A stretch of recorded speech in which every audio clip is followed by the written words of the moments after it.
ایک صاحب نے سوال پوچھا ہے کہ بعض علاقوں میں یہ رواج ہے کہ چھوٹے بچوں کے کانوں میں سونے کی بالیاں ڈالی جاتی ہیں، کیا ایسا کرنا جائز ہے؟ بات یہ ہے میرے بھائی، نبی کریم صلی اللہ علیہ وسلم نے مردوں کے لیے سونا پہننا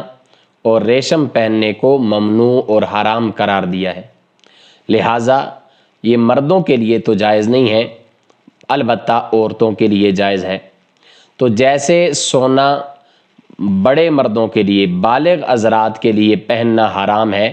اسی طرح نابالغ بچوں کے لیے بھی پہننا حرام ہے، لیکن چونکہ نابالغ از خود یہ نہیں کرتے، ان کے والدین یا سرپرست انہیں پہناتے ہیں، ان کے کانوں میں بالیاں ڈالتے ہیں، لہٰذا اس کا وبال بھی ان کے والدین اور ان کے سرپرستوں پر ہوگا۔